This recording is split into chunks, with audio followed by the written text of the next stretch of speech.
మాలతి మూడవ భాగం. పరిపూర్ణత, పాప పరిహారం, ప్రేమ పరిధి, పెంచిన మొక్కలు కథల్ని చదివి ఆమె రచనా సామర్థ్యానికి ఎంతో ఆనందించి 6వ రోజుకల్లా వాటిని తీసుకుని వచ్చాడు రమేష్. ఇక తన దగ్గర 2 కథలు మాత్రమే ఉన్నాయి. అవి 2 కొంచెం పెద్ద కథలు. ఆ రోజు సాయంత్రం ఆఫీస్ నుండి తిన్నగా మాధవరావు ఇంటికొచ్చిన రమేష్కి గుమ్మం ముందు రాఘవేంద్రం ఎదురయ్యాడు. కొత్త మనిషిని చూసి మొదట ఆయన రూపానికి ముగ్ధుడయ్యాడు. ఎంతగానో ముస్తాబు చేసుకునే రాఘవేంద్రానికి రాని అందం, స్వతహాగా కలిగి ఉన్న వ్యక్తిని చూసేసరికి కళ్ళు దిగ్భ్రాంతి చెందాయి. ఎవరండి, ఎవరు కావాలి మీకు అన్నాడు మర్యాదగా. మాధవరావు గారు, ఆయన అప్పుడే వచ్చుండరనుకుంటాను. ఆయన శ్రీమతితో మాట్లాడాలి అన్నాడు రాఘవేంద్రం ఎవరో తెలుసుకోవాలని ప్రయత్నిస్తూ. అంతలో ఉన్న రత్న అటుగా వచ్చి, వదినకు తెలిసిన వారు లేండి, ఆమె పనిలో ఉంది, కూర్చోండి వస్తారు అన్నది. రాఘవేంద్రం నిర్ఘాంతపోయి అతని వైపు చూస్తూ నిల్చున్నాడు. కానీ ఆయన మస్తిష్కం మాత్రం చరచర ఆలోచనలు సాగిస్తోంది. ఇంత అందమైన వాడు మాలతికి ఎక్కడ ఎలా పరిచయమయ్యాడు? ఇతను మాధవరావుకి తెలుసా అనుకొని రమేష్తో, బహుశా మీరు ఆమె ఊరి అని నాంచాడు రాఘవేంద్రం. కాదండి, నేనే అని చిన్నగా నవ్వి, మీరు మాధవరావు గారి బావుగారు అనుకుంటాను, గ్లాడ్ టు మీట్ యూ అంటూ కరచాలనం చేసి, నమస్కారం అమ్మా అన్నాడు రమేష్ రత్నకుమారి వైపు తిరిగి. ఆమె మౌనంగా చేతులు జోడించబోతుండగా గీత అప్పుడే స్నానం చేసింది కాబోలు తువ్వాలు చుట్టుకొని హాల్లోకి పరిగెత్తుకుంటూ వచ్చింది. రమేష్ కనిపించగానే సంతోషంతో, బాబాయ్, అమ్మా బాబాయ్ వచ్చాడు అన్నది బిగ్గరగా ఆయన దగ్గరగా వెళ్తూ. మాలతికి గీత కేకైతే వినిపించింది కానీ ఏమన్నదో వినపడలేదు.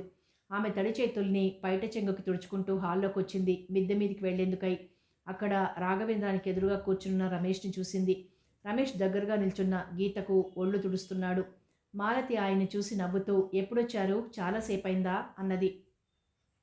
ఇప్పుడేనండి, మీ కథలు కొన్ని చదివాను, చదివినంత మటుకు అభిప్రాయాలు చెప్దామని వచ్చాను అన్నాడు చిరునవ్వుతో.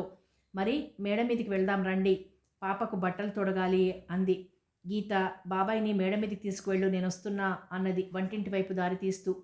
నాకిప్పుడేం వద్దమ్మా, ఇప్పుడే ఒకరితో హోటల్కి వెళ్ళొచ్చాను అన్నాడు రమేష్. మరేం కాదు, నిమ్మరసం తెస్తాను, చల్లగా ఉంటుందంటూనే వంటింట్లోకి వెళ్ళింది. అక్కడ అత్తగారు ఎదురై, అబ్బాయి లేడని చెప్పరాదటే, అతన్ని వెంటబెట్టుకుని మిద్దె మీదికి ఎందుకు అన్నది. రమేష్ నాతో పనుండే వచ్చారండి అని తయారు చేసి ఉంచిన నిమ్మరసాన్ని మాధవరావుకి కూడా తీసుకుని మేడ మీదకి వెళ్ళింది. రాఘవేంద్రం ఇదంతా చూస్తూ వాళ్ల మాటలు వినడంతో ముఖం నల్లగా చేసుకుని కూర్చున్నాడు. మాలతికి బాగా తెలుసు, రమేష్ని చూడటం, అతని పట్ల తన ప్రవర్తన రాఘవేంద్రానికి ఇష్టం కలిగించవని. అత్తగారు సరే సరి, అందుకే ఆమె అంటీ అంటనట్లుగా సమాధానాలు ఇస్తుంటుంది మాలతి. అత్తగారు ఆడబిడ్డలతో కలిసి భోంచేస్తున్నప్పుడు, చివరికి మాధవరావు వాళ్లతో కలిసి కూర్చున్నప్పుడు కూడా అవసరం మేరకే వాళ్లతో మాట్లాడుతోంది. ఇక రాఘవేంద్రంతో అయితే అత్యవసరమైతే తప్ప నోరు విప్పదు. అలా అని ఆ ఇంట్లో వారంతా మాలతి మౌనానికి అలవాటు పడిపోయారు. ఇంటెడు పనిని చకచకా చేసుకుపోవడం మాలతికి సర్వసాధారణం. ఆ తర్వాత కాలాన్ని ఎలా ఉపయోగించుకోవాలో ఆమెకు బాగా తెలుసు. టేబుల్ ముందు కూర్చున్న రమేష్కి గాజు టంబ్లర్లో నిమ్మరసాన్నిచ్చింది మాలతి. అంతకు ముందే తాగి ఉన్న గీత రమేష్ ఇవ్వబోతే వద్దని, బాబాయ్ మనం బంతాట ఆడుకుందాం అని అడిగింది. ఆట నాకు రాదమ్మా, నువ్వు నేర్పిస్తావా అన్నాడు రమేష్. రమేష్ బాబు, పాపతో తీరిగ్గా మాట్లాడుదురు గాని, ఏ కథలు చదివారు, అభిప్రాయాలు చెప్తానన్నారు, చెప్తే విని కింద పనుంది వెళ్తాను అన్నదామే. అసలు విషయం అది కాదు, క్రిందనున్న వాళ్ళు చిలవలు పలవలు చేసి మాట్లాడుకుంటారు తన గురించి, ఎందుకలా మాట్లాడుకునేందుకు ఆస్కారం ఇవ్వాలి అని ఆమె ఉద్దేశం. అందులో రాఘవేంద్రం ఇంట్లోనే ఉన్నాడు, అందరి బుర్రల్ని విషంతో మాలిష్ చేయగలడు అనుకున్నది మాలతి. రమేష్కి ఆమె మాటలు వింతగా తోచాయి. ఇంటికొచ్చిన అతిథి కంటే పనే ఎక్కువని అతిథికే చెప్పడంలో ఏదో అర్థముంది. కిందనున్న ఆ మనుషులు అదోలా చూశారు ఈమె వైపు. ఆ భయానికేదో త్వరగా కిందికి వెళ్ళాలనుకుంటోందా ఈమె అని గ్రహించాడు. ఆ తర్వాత, ఏముందండి, మీ కథల్ని గురించిన అభిప్రాయం అన్నీ మంచిగా ఉన్నాయి, ప్రతి కథ సహజంగా ఉండి కన్నుల ముందు జరుగుతున్నట్లుగా పాత్రలన్నీ జీవం పోసుకొని కదలాడాయి అన్నాడు రమేష్. మాలతి నవ్వి, మీ దగ్గర నుండి ప్రశంసలు కాదండి నేను కోరింది, విమర్శలు. వాక్యాలు తప్పుగాను అక్షరాలు మింగేయడము ఉండుంటాయి. మా మురళన్నయ్య అలాంటివన్నీ గుర్తుపెట్టి చూపేవాడు. నేను కూడా అలాంటివి గుర్తుపెట్టాను వదినా. పెన్సిల్తో గీత పెట్టి ఉన్నాను, చూసుకోండి. అవి కూడా అంత ఎక్కువేం లేవు. 4 కథలకి కలిపి 2, 3 కనిపించాయి. వాక్యాలు పొందిగ్గా ఉన్నాయి. నాకేం మార్చవలసిందిగా కనిపించలేదు. ముఖ్యంగా మీకు చెప్పాలనుకున్నది ఏమిటంటే, ఈ కథల్ని పత్రికలకి పంపిస్తాను. మీ దగ్గర వీని కాపీలున్నాయా అన్నాడు. చిత్తు కాపీలు భద్రంగా దాచుంచాను. అయితే వీటిని పత్రికలకి పంపించమంటావా అన్నది నవ్వుతూ. భరోసా వస్తే పంపగలను అన్నట్లుగా చూసింది ఆయన వైపు. తప్పక పంపాలి. ఆ పని నేనే చేయదలుచుకున్నాను వదినా. నా స్నేహితుడొకడు తన పత్రికలో మీ కథను అచ్చువేయిస్తానన్నాడు. వీటిలో పెంచిన మొక్కలు కథ చదివాడాయన. అది కావాలన్నాడు. ఇవ్వనా? రమేష్ మాటలు వింటుంటే మాలతి హృదయం సంభ్రమంతో నిండిపోయింది. తప్పక ఇవ్వండి. అడిగిన వాళ్ళకి ఇవ్వడమే మంచిది. మనంగా పంపితే అది వాళ్ళు చూసి అచ్చు వెయ్యనువచ్చు, మాననువచ్చు. ఆ పత్రిక పేరేమిటి అన్నది. అది ప్రశాంతి అనే దినపత్రిక. కానీ వారానికోసారి కథలు, వ్యాసాలు ప్రచురిస్తుంటారట. అందుకోసం అడిగారు. ఇవ్వడం ఇష్టమేనా అన్నాడు రమేష్. ఇష్టమేనా అంటావేమిటయ్యా? రాసేవాళ్ళకి కావాల్సింది అదే కదా. తమ రచన పాఠకుల ముందుకు వెళ్ళడానికై తపస్సు చేస్తుంటారనుకో. ఇప్పటికీ నా తపస్సు ఫలించింది అన్నది చిన్నగా నవ్వుతూ. అయితే ఇది తీసుకెళ్తాను. మిగతావి కూడా మరో 2 నాకు తెలిసిన వాళ్ళున్నారు. వాళ్ళని కలిసి మాట్లాడి తీసుకెళ్తాను. చాలా సంతోషం. మీ సహాయానికి ఎలా కృతజ్ఞతలు తెలుపుకోవాలో తెలియడం లేదు. కళ్ళల్లో కృతజ్ఞత కురిపిస్తూ అన్నది. మరి వస్తానండి అన్నాడు లేవబోతూ. కూర్చో బాబాయ్, నా కీ బొమ్మ తెచ్చి చూపిస్తానంటూ వెళ్ళి బీరువా తెరిచింది గీత. అదేంటయ్యా అప్పుడే వెళ్ళడం ఎందుకు? ఆయన వచ్చే వేళయిందిగా. గీత మీకు మంచి కాలక్షేపమయ్యే అని ఏదో గుర్తొచ్చిందాన్లా మీకు చెప్పలేదు. నేను చిన్న నవల కూడా రాశాను. చదివే ఓపికందా? ఆ 2 కథలు చదివాక తీసుకెళ్దు గాని అన్నది. ఎందుకండి, ఇప్పుడే ఇవ్వండి. ఆ 2 కథలు ఎంతలో చదువుతాను? తిరిగి వారానికే ఇక్కడికి రావాల్సి ఉంటుంది. అంత త్వరలో వచ్చి మీ పనులకి ఆటంకాన్ని కలిగించడం ఎందుకు?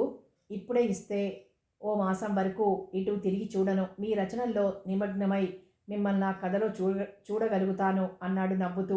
రమేష్ అలా మాట్లాడేసరికి మాలతి మనస్సు చిన్నబోయింది. ఆ వెంటనే తన తప్పుని తెలుసుకున్న దానిలా, నన్ను క్షమించండి రమేష్ బాబు. మిమ్మల్ని ఇక్కడ కూర్చోబెట్టి ఇంట్లో పనున్నదని నేను వెళ్ళదలుచుకున్నందుకు మీకు కష్టం కలిగినట్టుంది. ఇంటి విషయాలు చెప్పడం అంత మంచి పద్ధతి కాకున్నా మీకు చెప్పడం చేత నన్ను అపార్థం చేసుకోవడం తప్పుతుంది. ఈ ఇంట్లో వాళ్ళు సహృదయంతో ఏదీ ఆలోచించరు అన్నది.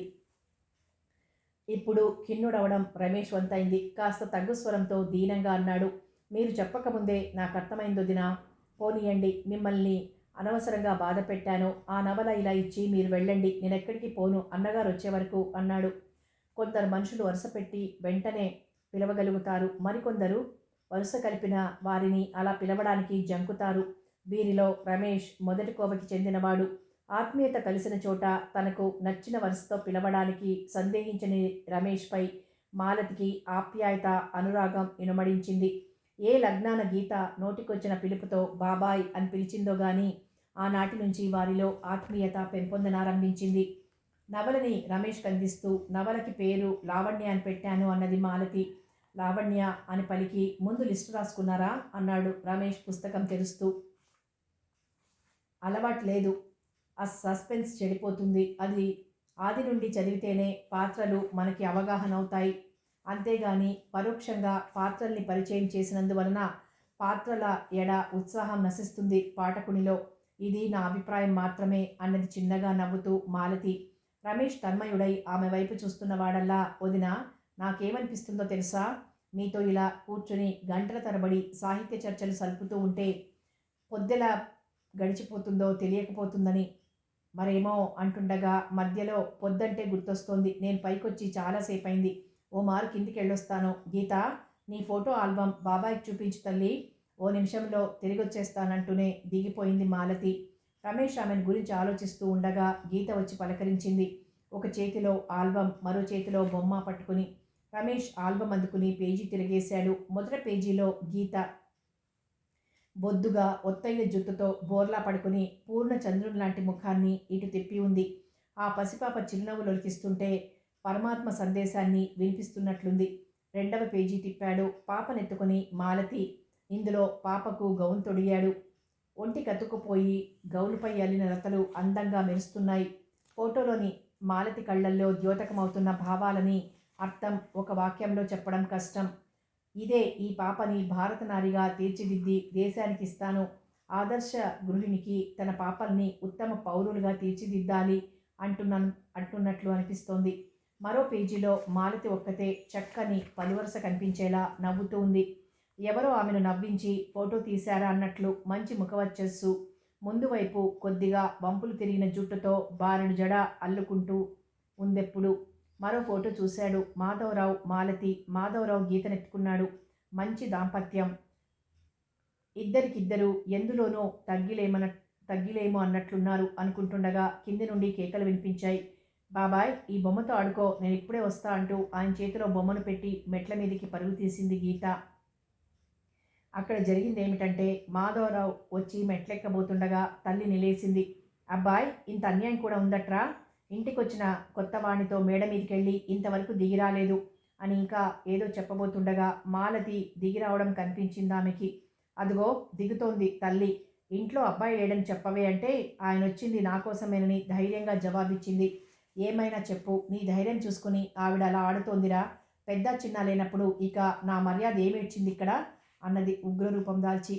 రత్న, రాఘవేంద్రంలు చిత్తరువుల్లా కూర్చునున్నారు హాల్లో. మాధవరావు భార్య ముఖంలోకి చూశాడు. ఆ ముఖం నీరసించినట్లుండి దైన్యాన్ని గొల్పుతోంది. మెట్ల మీదనే నిలబడిపోయిన మాలతిని సమీపిస్తూ, వచ్చిందెవరు మాలతి అన్నాడు అనునయంగా. వెళ్ళి చూడండి, నాకింట్లో పనులున్నాయి అంటూ ముఖం చాటు చేసుకుని వెళ్ళిపోయిందామె. అప్పుడే అక్కడికి వచ్చిన గీత తండ్రి మాటలు విని వచ్చింది. బాబాయ్ మేడ మీద కూర్చుని నా ఫోటోలు చూస్తున్నారు నాన్న అన్నది. విషయం అర్థమైన మాధవరావు తల్లితో, ఆయన మనవాడేనమ్మా, తెలిసినవాడు అంటూ మీదికెళ్ళిపోయాడు. ఎదురుగా అందమైన గాజు గ్లాసులో గల నిమ్మరసం మూత ఉంచబడి తన కోసం ఎదురు చూస్తోంది. దానికి ముందున్న కుర్చీలో కూర్చుని రమేష్ని పలకరిస్తూ నిమ్మరసాన్ని తాగేశాడు తృప్తిగా. గీత, చూశారా అన్నగారు, ఈ బొమ్మని నా చేతికిచ్చి ఆడుకుంటూ ఉండు బాబాయ్ అంటూ కిందకెళ్ళింది. మొత్తానికి మంచి బొమ్మ.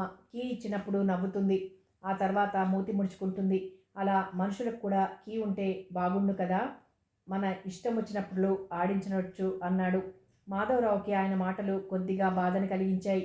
ఒకవేళ క్రింద జరిగిన సంభాషణంతా విని ఇలా మాట్లాడడం లేదు కదా రమేష్ అనుకున్నాడు క్షణం. ఆ తర్వాత అలా అయ్యుండదు, రమేష్ బొమ్మను గురించే అన్నాడా మాటలు. ఇదంతా నా అనుమానమే అనుకుని మాట మారుస్తూ, రమేష్, ఏమిటి మీ ఆఫీస్ విషయాలు అన్నాడు. ఏమున్నాయండి, మామూలే. నేను ఇందాకే వెళ్దామనుకున్నాను. వదిన గారు నవల ఇచ్చారు. తీరిగ్గా గదికెళ్ళి చదువుదాము అనుకుంటుండగా ఒక విషయం గుర్తొచ్చి మీతో మాట్లాడదామని ఆగిపోయానన్నాడు రమేష్. ఏమిటది? మాధవరావు ప్రశ్నించాడు. మనందరం కలిసి గండిపేట వెళ్దామనుకుంటున్నానండి. నా స్నేహితుడి కారుంది. ప్రస్తుతం అది ఊరికే ఉంది. ఆయన ఢిల్లీ వెళ్ళాడు. వదినతో చెప్పడం మర్చాను. ఆమెకు కూడా చెప్పండి. మీకే రోజున తీరుతుందంటే ఆ రోజున వెళ్దాం అన్నాడు. అలాగైతే పైవారమే వెళ్దామోయ్, దీనికి తీరుబాటేముంది అన్నాడు. అలాగే అయితే ఇంట్లో వాళ్ళతో చెప్పేయండి. ఇదిగో ఈ కథని పత్రికల వాళ్ళు అడిగారు. వదినకు చెప్తే తీసుకెళ్ళమన్నారు. తీసుకెళ్తున్నా అన్నాడు. ఎస్, నేను చేయలేని పని నువ్వు చేస్తుంటే చాలా సంతోషంగా ఉంది. ఇదిగో రమేష్, గవర్నమెంట్ ఉద్యోగిగా పనిచేసే వాళ్ళకి ఇతరత్రా తలదూర్చే వీలు కాదు. నీలాగా ప్రైవేట్ కంపెనీలంటావా రాజా లాంటి ఉద్యోగం అన్నాడు. అది విని రమేష్ పక్కపక్క నవ్వి, భలే చెప్పారన్నా, మీరు ఇలాగంటున్నారు కదా, మా కంపెనీకి రండి. అంతా గవర్నమెంట్ ఉద్యోగాన్ని అభినందించే వాళ్లే. జీతాలైతే ఏమి, సెలవు మంజూరు చేయడం అయితేనేమి, అన్నీ కూడా ప్రభుత్వ ఉద్యోగంతో సాటి రావంటారు. అలా ఎవరి పని వాళ్ళకి కష్టంగా తోస్తుందేమో కదా అన్నాడు. పోనీ నీ మట్టుకు నువ్వు చెప్పు, ఏది సులువు అన్నాడు మాధవరావు. అదంతా మనస్తత్వాన్ని బట్టి అనుకోవడమే గాని నిజంగా ప్రతి పనిలోనూ సుఖము కష్టము రెండూ ఉంటాయి. పూర్తి కష్టము పూర్తి సుఖము ఎందులోనూ ఉండదు అన్నాడు రమేష్. మాధవరావు ఆలోచిస్తున్న వాడిలా ముఖం పెట్టి కూర్చున్నాడు. రమేష్ లేచి నిల్చుని, మరి నేను వెళ్ళనా?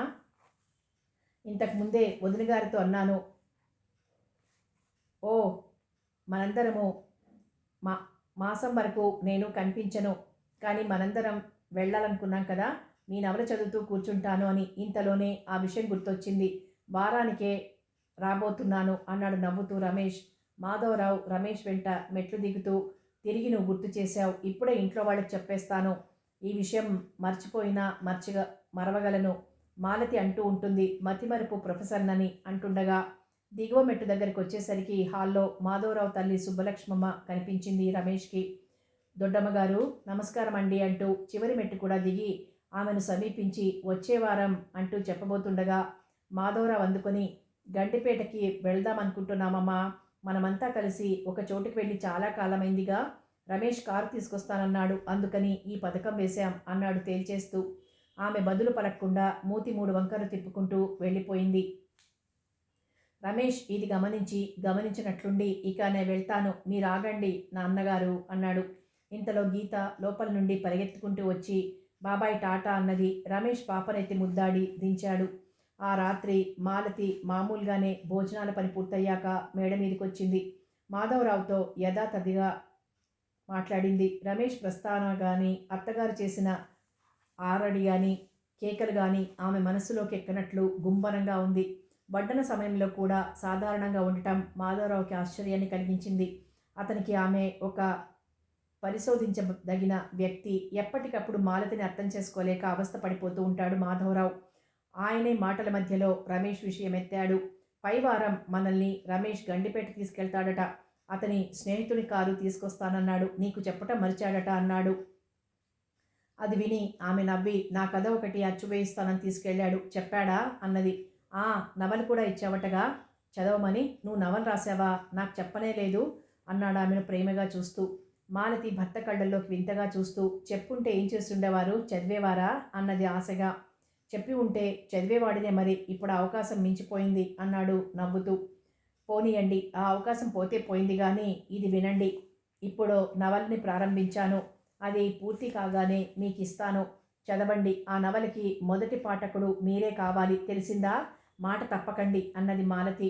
మాధవరావు తేలిగ్గా నవ్వేసి ఊరుకున్నాడు. గండిపేట వెళ్లే రోజు రానే వచ్చింది. మాలతి కావలసిన తినుబండారాలన్నీ ముందు రోజే తయారు చేసింది. గీత మాలతల ముస్తాబు పూర్తయింది. మాధవరావు ప్యాంటుకు బదులు ధోవతి కట్టుకుని తెల్లని లాల్చీ వేసుకున్నాడు. సుబ్బలక్ష్మమ్మ ఎర్రనిది జరి అంచుగల పట్టుచీర కట్టుకుంది. రాఘవేంద్రం సూట్ వేసుకుని టై బిగించుకున్నాడు. రత్నకుమారి ముస్తాబు ఇంకా పూర్తవలేదు. వేసిన కొండని విప్పి సరిగ్గా కుదరలేదని తిరిగి వేసుకుంటోంది. మాలతి వంగపువ్వు రంగు పట్టుచీర గుండని జరీ బూటా వేసింది, కట్టుకుంది. మల్లెపువ్వు లాంటి తెల్లని జాకెట్కి తల్లోని కనకాంబరాలు పోటీపడి అందాన్ని సంతరించుకున్నాయి. మాలతి ఏ చీర కట్టుకున్నా ఏ నగ పెట్టుకున్నా సాధారణంగానే అనిపిస్తూ అందంగా కనిపిస్తుంది. అదే ఆమె అలంకరణలో గల ప్రత్యేకత. అలంకరణని పనిగట్టుకుని చేసుకున్నట్లు తెలియకుండా సహజంగా కనిపించడం ముదావహం. కుడి చేతికున్న 6 బంగారు గాజులు, ఎడమ చేతికున్న వాచి, అదే చేతికి 2వ వేలికున్న ముత్యం పొదిగిన ఉంగరం, మెడలో 2 బంగారు గొలుసులు, తెల్లరాళ్ల నెక్లెసు, ముక్కుకి ఒంటిరాయి పుడక, కమ్మలు, ఆమెకు గల నగలు, బయటకెళ్ళేప్పుడు అదనంగా పెట్టుకునేవి నెక్లెస్సు, వాచి. పెరటి గోడ నుండి ద్వారాలు, అవసరమైన కిటికీ తలుపులు మూసుకుంటూ వచ్చింది మాలతి. కారులో పెట్టవలసిన సామాగ్రినంతా హాల్లోకి చేర్చారు అత్తా కోడలు కలిసి. గీత తల్లి వెంట వెంటే తిరుగుతోంది. చందనం రంగు మీద ఆకుపచ్చ రంగుతో అల్లిక పనితనమున్న గౌను తొడిగిందామె. పచ్చని రిబ్బనుతో ముందువైపు వెంట్రుకల్ని ముడిచి పువ్వులా కట్టి ఉంది. సిద్ధంగా బూట్లు కూడా వేసుకుని కారు కోసం ఎదురు చూస్తోంది గీత. ఆ సమయానికి హారన్ శబ్దం 2 మార్లు వినబడగానే గీత పరిగెత్తుకుంటూ గుమ్మ ముందుకెళ్ళి చూసింది. చాక్లెట్ రంగు కారు నడుపుకుంటూ వస్తున్న రమేష్ కనిపించాడు ఆమెకు. నాన్న, అమ్మా, బాబాయ్ వచ్చేశారు, చెప్పులు దిగిరా నాన్న అన్నది సంతోషంతో గంతులు వేస్తూ. కారు ఇంటి ముందాగింది. రమేష్ దిగాడు. గోధుమ రంగు సిల్కు జుబ్బా వేసుకుని తెల్లని పైజామా ధరించి ఉన్నాడు రమేష్. మాలతి, మాధవరావు చిరునవ్వుతో ఆహ్వానించారు. రమేష్ వేలికున్న పెద్ద రాయి ఉంగరం, సీకో వాచి అందంగా మెరుస్తున్నాయి. హాల్లోకి వచ్చి కూర్చున్నాడు. రాఘవేంద్రం సోఫాలో ఆయన పక్కన ఆసీనుడవుతూ మీకు డ్రైవింగ్ ఎలాగొచ్చింది అన్నాడు. రమేష్ నవ్వి ఏదో సరదాకి స్నేహితుని కారు మీద నేర్చుకున్నాను ఇటీవలే అన్నాడు. మాధవరావు రమేష్ని టిఫిన్ తీసుకోమని అన్నాడు. ఇప్పుడేమీ తినలేను అన్నాడు. మాలతి, సుబ్బలక్ష్మమ్మ గారు బుట్టల్ని, పలహారం డబ్బాల్ని, వాటర్ బాటిల్ వగేరాలన్నీ మాధవరావు సాయంతో డిక్కీలోకి చేర్చారు. రత్నకుమారి ఇంతవరకు మేడ దిగనందున పిలుచుకురావడానికి గాను తల్లి మేడ మీదకెళ్ళింది. గది గుమ్మం ఎక్కుతూ అమ్మాయి త్వరగా తెమలవే, నీదే ఆలస్యం, అందరూ సిద్ధంగా ఉన్నారు అన్నది. ఇదిగో అయిపోయిందమ్మా, ఈ కొత్త చీర కుచ్చిళ్ళు కుదరటం లేదు, నారింజ రంగు హకోబా చీర ఒంటికి చుట్టుకుంటూ అన్నది. ఎలాగో చీర కట్టడం అయిందనిపించి సిగ మీద పూలసరం అమర్చేందుకు నిలువుటద్దం ముందు కూర్చుంది. కనకాంబరాల సరం సిగ చుట్టూ చుట్టి పిన్నులు దోపింది. తర్వాత ముఖాన ఎర్రని పద్మం తళుకుబొట్టుని అద్ది చేతిగుడ్డనందుకొని తలుపు గడియ పెట్టి దిగొచ్చింది. ఒక చేతి నిండా మలారానికి తగిలించినట్లుగా గాజులు, మరో చేతికి వాచి, 2 బంగారు గాజులు, 2-3 వేళ్లకి బంగారు ఉంగరాలున్నాయి. ముఖానికి 4 మార్లు పౌడర్ మొత్తినట్లు తెలుస్తోంది. అప్పటికే మాధవరావు, రాఘవేంద్రం ముందు సీట్లో కూర్చున్నారు. రమేష్ స్టీరింగ్ ముందు నిల్చొని గీత చేత హారన్ కొట్టిస్తున్నాడు. ఆమె హారన్ నొక్కి శబ్దమవుతుంటే సంబరపడిపోతోంది. సుబ్బలక్ష్మమ్మ, రత్న గుమ్మం దిగగానే మాలతి వీధి తలుపు మూసి బీగం వేసింది. రమేష్ కారులో ఎక్కుతున్న రత్న వైపు ఒక క్షణం చూశాడు. ఆమె కూర్చోగానే ఆమె పక్క అత్తగారు కూర్చున్నారు. ఆ తర్వాత మాలతి, గీత సర్దుకున్నారు. గీత మొదట ముందు కూర్చుంటానని పేచీ పెట్టింది. కానీ మాలతి నచ్చజెప్పగా వచ్చి ఆమె పక్కన కూర్చుంది. కారు కదిలింది. హారన్ మోగించుకుంటూ శాంతినగర్ నుండి గండిపేట చేరేసరికి 30 గంట పట్టింది. అందరూ కలిసి గండిపేట చెరువు ఒడ్డున చల్లగాలికి కబుర్లు చెప్పుకుంటూ తిరిగారు. గీత రమేష్ చెయ్యి విడవకుండా కబుర్లు చెప్తోంది. ఇక భోజనం వేళ అవడంతో అందరూ కారు నిలిపిన చోటుకొచ్చి చేరారు. కారు ఒక చెట్టు నీడన నిలిపి ఉంచారు. డిక్కీ తెరిచి తెచ్చిన తినుబండారాలు తీసి నీడగల చోటు చూసి పరిచారు. మాధవరావు, మాలతి వెంటనే రత్న, సుబ్బలక్ష్మమ్మ, రాఘవేంద్రం దాని మీద ఆసీనులయ్యారు. గీత రత్న దగ్గరకొచ్చి, అత్తా ఈ పువ్వు చూసావా అన్నది. ఏదో కొత్త పువ్వును చేతిలో పట్టుకొచ్చి సుబ్బలక్ష్మమ్మ ఆమె దాన్ని వింతగా చూసి ఆమె చేతికిచ్చారు. రమేష్, మాధవరావు 2వ జంపుకాన మీద కూర్చున్నారు. మాలతి బుట్టల్ని దింపి అత్తగారి ముందుకు తెచ్చింది. ఒక బుట్టలోని పళ్ళాలు, గ్లాసులు బయటికి తీశారు. వానిలో లడ్డూలు, జంతికలు ముందు వడ్డించి అందరికీ అందించారు. ఆ తర్వాత చక్కెర పొంగలి, పులిహోర వడ్డించారు. గీత రమేష్ పక్కన కూర్చొని తింటోంది. మాలతి మాధవరావు పక్కన చేరి పళ్ళెం చేతిలో పెట్టుకుని తినసాగింది. అందరి మధ్య ఉంచుకున్న నీళ్ల కూజాలోని నీళ్లు ఖర్చవుతున్నాయి. పలహారాల రుచులకు గురించిన చర్చలు సాగిస్తూ తృప్తిగా తిన్నారంతా. చక్కెర పొంగలి, ఒక జంతికని అదనంగా పెట్టించుకున్నాడు రమేష్. అవి 2 చాలా బాగా కుదిరాయట. అది విన్న సుబ్బలక్ష్మమ్మ, చక్కెర పొంగలి నేను చేశాను బాబు. మా మామగారు అడిగి మరీ చేయించుకు తినేవారు.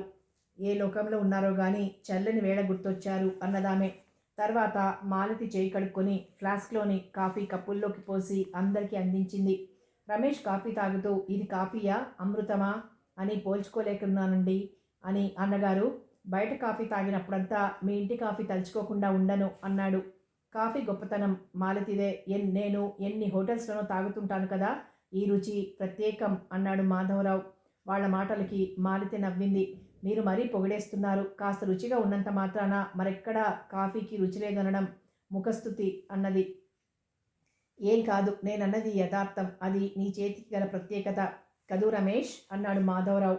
రమేష్ నవ్వి, కథలు రాసే చేయి కదా అన్నగారు అన్నాడు. మాలతి మరేం మాట్లాడలేదు, నవ్వి ఊరుకుంది. గీత ద్రాక్ష, ఆపిల్స్, అరటిపళ్ళు ఉన్న చిన్న బుట్టను పట్టుకొచ్చి అమ్మ ముందుంచింది. మాలతి అందుకొని అందులో గల చాకు తీసి యాపిల్ ముక్కలుగా కోయబోతుండగా రమేష్ వారించి, ఇప్పుడు ఇక తినలేమండి. కాఫీ తాగి కమ్మగా ఉన్న నోటిని ఇవి తిని చెడగొట్టుకోమంటారా? వెళ్ళేప్పుడు కారులో తినొచ్చు అన్నాడు. అందుకైనా ముక్కల కింద చెయ్యాలి కదా. చెయ్యి అన్నాడు మాధవరావు. అయితే ఇలా ఇవ్వండి, ఆ పని నేను చేస్తాను. ఇందులో నాకు నిత్యానుభవం అన్నాడు రమేష్. ఎందుచేత?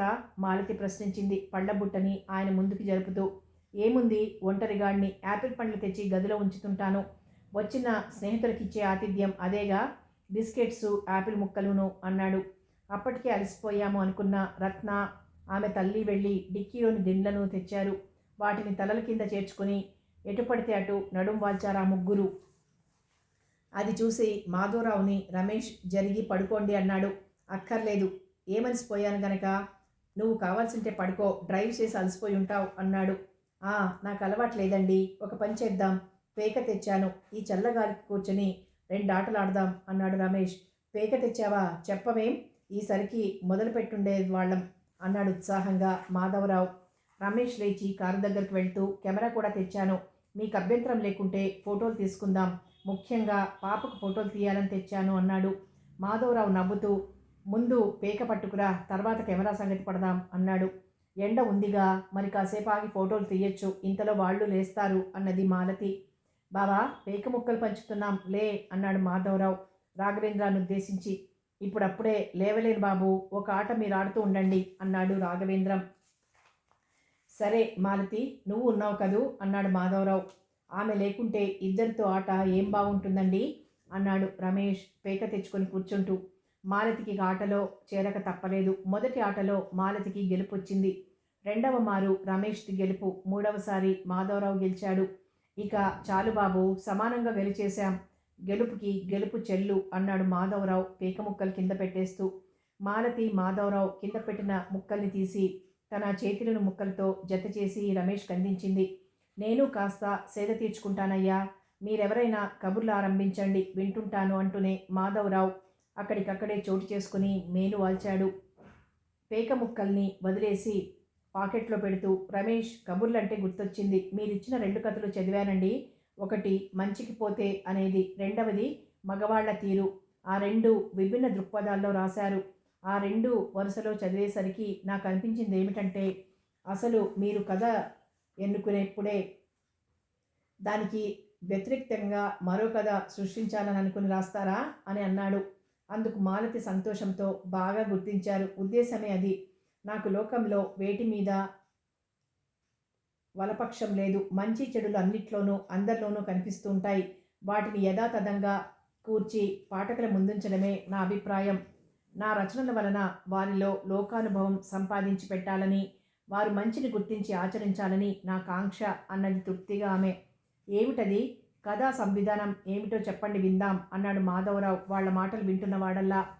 ఏమీ లేదండి అని ప్రారంభించి ఏదో చెప్పబోతున్న మాలతి మాటకు అడ్డమొచ్చి, ఏమీ లేకుండానే కథెలా కుదురుతుంది అన్నాడు మాధవరావు ఆమెను కవ్విస్తూ.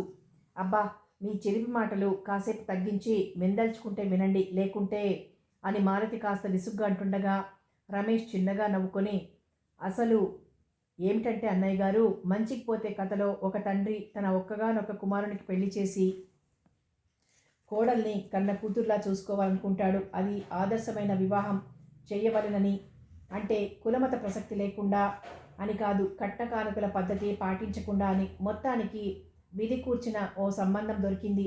ఆయన కొడుకు అంచనాలు మించేలా. ఆయన కొడుకు అందగాడు, గుణవంతుడు, మంచి ఉద్యోగంలో ఉన్నవాడును.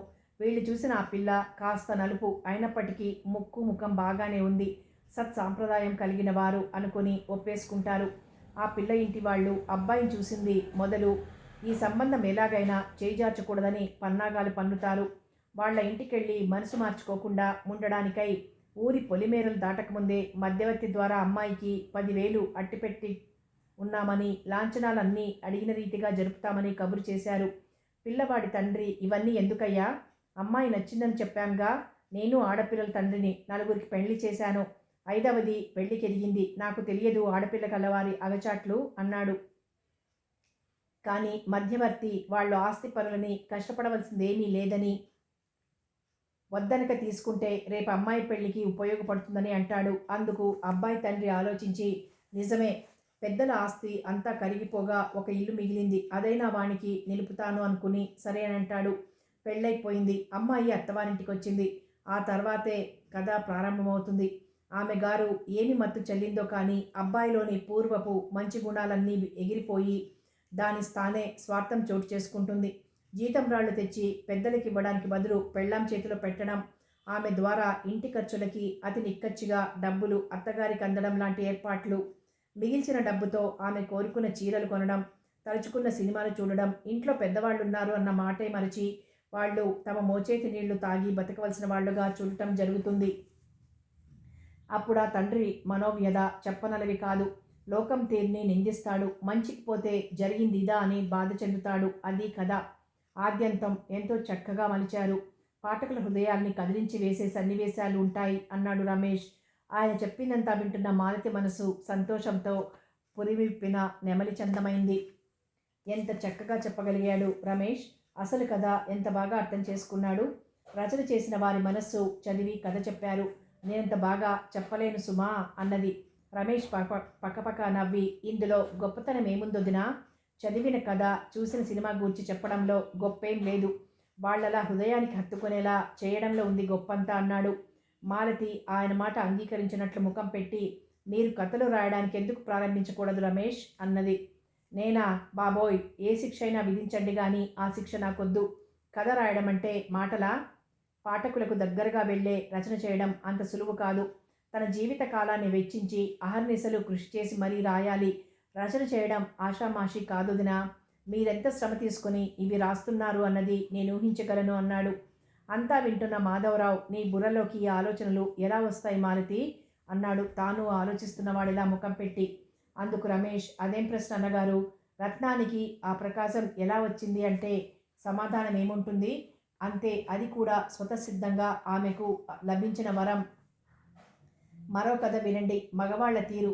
అందులో తల్లి చెల్లెళ్ళ చాటున నిలిచి భార్యను కష్టాలకు గురి చేసే భర్త కనిపిస్తాడు. తన జీవిత ధ్యేయం తల్లిని చెల్లెళ్ళని సుఖపెట్టడమే అనుకునే అతను భార్య పట్ల తన బాధ్యత విస్మరిస్తాడు. అంతేకాకుండా ఆమెకు కూడా కోరికల్ని చంపుకుని తన వారి సుఖ సంతోషాల కోసం శ్రమపడమంటాడు. ఎందుచేతనంటే నీకు భర్తను ప్రసాదించింది ఆ తల్లి, అది అతని ఉద్దేశం.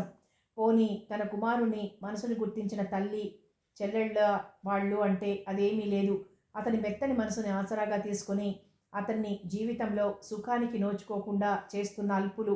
అందుకే రచయిత్ర అంటారు, ఉంటే మగవాడు భార్య చాటున, లేకుంటే తల్లి అక్క చెల్లెళ్ల మాటున నక్కి వారి చేతిలో మరబొమ్మలా మసలుతుంటాడు. లోకంలో ఎక్కువ మంది పురుషులు ఇలాంటి వారుగానే ఉంటారు. వ్యక్తిత్వం కలిగిన వారు తక్కువ భాగం కనిపిస్తారు అంటారామె. కథా విధానం కళ్ళెదుట ఆ పాత్రలు నటిస్తున్నట్లే ఉంటుంది అన్నాడు రమేష్ మాటని పూర్తి చేసి. ఈ కథలోని వ్యక్తి మాలతి దృష్టిలో నేను కాదు కదా అనుకున్న మాధవరావు, అలాంటి వ్యక్తి నీ దృష్టిలో ఎవరో తెలుసుకోవచ్చా అన్నాడు ఆమె వైపు సందేహంగా చూస్తూ. మాలతి భర్త వైపు భయంగా చూసి ఆ తర్వాత ధైర్యం తెచ్చుకొని, కథలోని వ్యక్తి ఎవరో తెలుసుకోవచ్చా అంటే నేనేం చెప్పగలను, లోకంలో అలా నడుచుకునే వారి కథనమే ఆ కథ. అది ఒకరిదనేముంది, రచన చేసే వాళ్ళెప్పుడూ ఒకరిని దృష్టిలో పెట్టుకుని రాస్తే కథ రక్తి కట్టేలా రాయలేరు. లోకం తీరుని దృష్టిలో పెట్టుకుని దాన్ని విస్తరింపజేసి కథ అల్లి పాఠకుల ముందుంచుతారు. అప్పుడు కానీ పాఠకుల చేత ఆలోచింప చేయలేరు అన్నది. ఆమె ఆలోచనలన్నీ కొంతవరకు ఆకళింపు చేసుకోగలిగిన మాధవరావు సంభాషణ మారుస్తూ, ఫోటోలు తీస్తానన్నావు కదయ్యా రమేష్, ఎండా తగ్గుముఖం పట్టింది, ఆరంభిద్దామా అన్నాడు. గుర్రు పెట్టి నిద్రపోతున్న సుబ్బలక్ష్మమ్మ అప్పుడే మేల్కొన్నదై, అవున రోయ్, మర్చిపోయాం, అమ్మాయి రత్న లేవవే, పొద్దెక్కింది, రమేష్ అయ్య ఫోటోలు తీస్తాడట అన్నది లేపుతూ. బా ఏంటమ్మా అదిగో లేస్తున్నా, మహా అలసటగా ఉందే, ప్రయాణం అంటే మాటలా అన్నది కళ్ళు మూసుకునే అటు తిగిలి పడుకుంటూ. ఇక ఆమెతో పని కాదని విసుక్కుంటూ, ఏం బద్ధకమమ్మా, మరీను కారులో వస్తేనే ఇంత మహా అలసటైతే బస్సులో ఇవన్నీ నువ్వేం చూడగలవే, వెర్రి ముఖమా, నీ ఒళ్ళు ఎంత బలహీనమమ్మా అన్నది వాపోతూ. ఆ తర్వాత, అయ్యా రమేషు, నాకు ఫోటో ప్రత్యేకంగా తీయవయ్యా.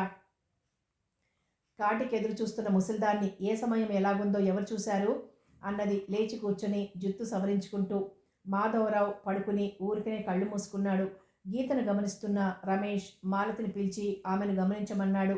పాప ఇంతసేపు బంతి పట్టుకుని ఆడుతున్నదల్లా పచ్చిక మీద వాలిన పంచవర్ణెల పక్షిని దీక్షగా చూస్తూ కూర్చుంది. నీరెండ ఆమె పైబడి వింతకాంతిని కలిగించింది. ఒళ్ళు మర్చి పరవశంతో చూస్తున్న భంగిమ చూడముచ్చటగా ఉంది. అన్నగారు, పాపను మారి చూడండి, ఆమె కదలకు ముందే ఫోటో తీయదలుచుకున్నాను అంటూ కెమెరాను సెర్చ్ చేసుకుంటున్నాడు రమేష్. మాధవరావు కళ్ళు తెరిచి చూశాడు. ఆయన కంటికి మొదట మాలతి కనిపించింది. ఆమె తన్మయత్వంతో కూతురి వైపు చూస్తూ నిల్చుంది. గడ్డం పైన ఉంచుకున్న వేలు ఆమెకు వింత అందాన్ని సంతరించి పెట్టింది. రమేష్, ముందు ఈ భంగిమలో ఫోటో తీ అన్నాడు మాధవరావు మాలతిని చూపుతూ. అప్పటికే రమేష్ కెమెరాను క్లిక్ మనిపించి గీత ఫోటో తీసేశాడు. ఆ శబ్దం విని మాలతి తిరిగింది. వదిన గారు, మీరు అలాగే ఉండండి, ఫోటో తీయాలన్నాడు రమేష్. భంగిమ మార్చేసావు మాలతి, గడ్డం మీద వేలితో అందంగా కనిపించావు, ఏది తిరిగి అలాగే నిల్చో అన్నాడు మాధవరావు. ఆమె విస్తుపోతూ, నాకొక్కెత్తకి ఫోటో ఎందుకండి, కావలసుంటే ఇద్దరం తీయించుకుందాం అన్నది మాధవరావుకి దగ్గరగా వస్తూ.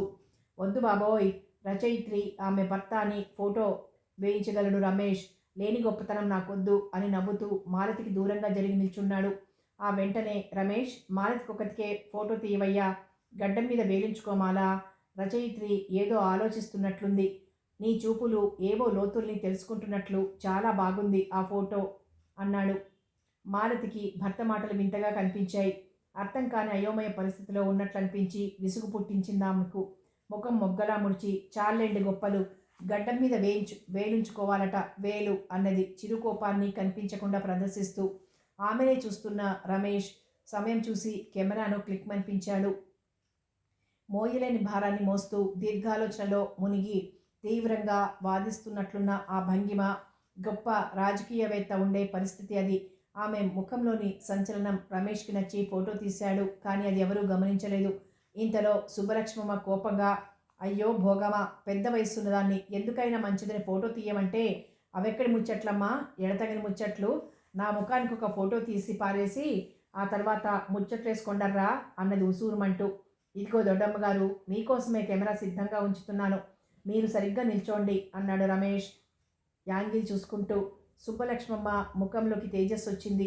గంభీరంగా ముఖం పెట్టి నిటారుగా నిల్చుంది. ఫోటోని తీశాడు రమేష్. ఈ లోపుగా రాఘవేంద్రం, రత్నకుమారి నిద్రమత్తు వదుల్చుకొని లేచి కూర్చున్నారు. నీళ్లతో ముఖాలు తుడుచుకొని టాయిలెట్ బాక్స్ ధరిచి ముఖాన్ని ముస్తాబు చేసుకున్నారు.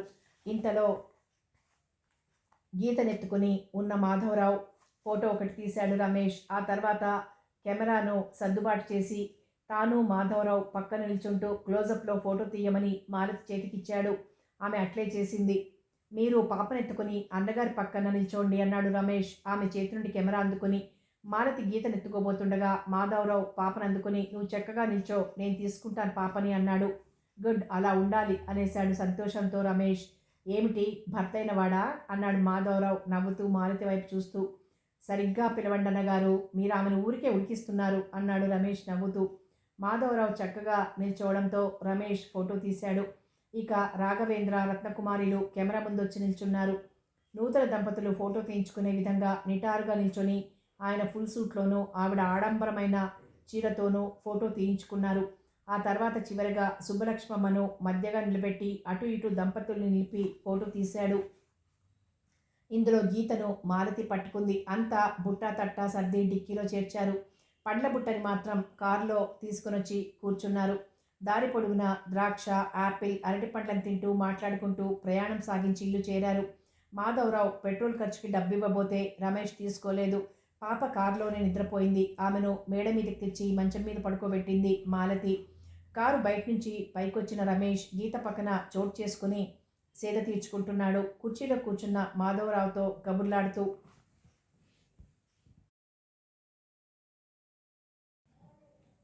వంట ఇల్లు చేరిన మాలతిని గంట సేపట్లో వాళ్ళని భోజనానికి పిలిచింది. ఆకుపచ్చని అంచుగల తెల్ల చీర కట్టుకున్న మాలతి కడిగిన ముత్యంలా గుపిస్తోంది. నాకిప్పుడు భోజనం ఎందుకొదినా, గదికెళ్ళి క్యారియర్ తెప్పించుకుంటాను అన్నాడు రమేష్. అది తప్పించడానికే కదయ్యా భోజనం త్వరగా సిద్ధం చేయించింది. సమయం దొరికినప్పుడంతా ఇక్కడే భోంచేస్తూ ఉండు, నీకు హోటల్ తిండి తప్పడము మాకు తృప్తి మిగులుతాయి అన్నాడు మాధవరావు. మీకు బాగా శ్రమిచ్చానండి అంది. వచ్చిన మీరు కూర్చోడానికే సమయం లేకుండా చేశాను అన్నాడు నిజంగానే నొచ్చుకుంటూ రమేష్. దానికేముంది, ఇకంతా విశ్రాంతేగా అన్నదామె. రమేష్ ఉలిక్కిపడ్డట్లు మాలతి వైపు చూశాడు. ఆమె తన కోసం ఎంత శ్రమైనప్పటికీ ఓర్చి ప్రియంగా వంట సిద్ధం చేసింది. అది అతనికి ఎక్కడలేని తృప్తిని కలిగించింది. ఆమెను సంతోషపరచడానికి తప్పక భోజనం చేయవలసిందే అనుకుని మాధవరావు వెనక కిందికి దిగొచ్చాడు రమేష్. కారు అరగంటకి ఇల్లు విడిచి వెళ్ళింది. రమేష్ కారుని స్నేహితునింట విడిచి గది చేరాడు. పడక మీద పడుకున్నాడే గాని అతని ఆలోచనల్ని మాధవరావు ఇంటిని గురించే. ఆ ఇంట్లోని ఒక్కొక్కరు అతని కళ్ళ ముందు కదలాడారు. మాలతికి ఆ ఇంట్లో మోయలేనంత కష్టమే ఉంది. కానీ ఆమె అన్నింటినీ తేలిగ్గా తీసుకోగలుగుతుంది. భర్త మాధవరావు ఆమెను ప్రేమగా చూసుకుంటాడు. కానీ అంత మాత్రంతో ఆమెకు కష్టం తీరిపోలేదు. సున్నిత హృదయమైన ఆమెకు మంచి సౌకర్యాలు లేవు. నిద్ర లేచింది మొదలు ఇంటి పనులు, ఆ తర్వాత తన రచనలకి కొంత సమయం వెచ్చిస్తుంది. ఏది ఏమైనా మాధవరావు అదృష్టవంతుడు. ఆయన మంచి మనసుకి తగిన భార్య, బిడ్డ లభించారు. గీత అందమైన మోముతో, చిలిపి మాటలతో ఎప్పుడూ ఉత్సాహంగా కనిపిస్తుంది. రాఘవేంద్రరావు, రత్నకుమార్లు ఎప్పుడూ చూసే దంపతుల్లాంటి వారే. వారిలో ప్రత్యేకత ఏమీ లేదు. సుబ్బలక్ష్మమ్మ గారు అంతే. సామాన్య సంసారాల్లో కనిపించే అత్త, ఆడబిడ్డలే వాళ్ళు. ఇలా అనుకుంటూ ఏ వేళకో నిద్రపట్టి నిద్రపోయాడు రమేష్. ఇక్కడ మాధవరావు రమేష్ గురించి ఆలోచించాడు. స్నేహశీలి రమేష్ తనకెంతో నచ్చాడు. అమాయక హృదయంతో స్వంత సోదరుల్లా తనను చొరవగా పిలుస్తుంటే మనసంతా ఆనందంతో నిండిపోతుంటుంది. మరి ఇంతవరకు ఎందుకు వివాహం చేసుకోలేదు, ఒంటరిగా ఎందుకు కాలం గడుపుతున్నాడు, అడిగి తెలుసుకోవాలి అనుకున్నాడు. ఉదయం నుండి అలసిపోయిన మాలతి ఏ ఆలోచన లేకుండా సొమ్మసిల్లినట్లు నిద్రపోయింది. కథ కొనసాగుతుంది.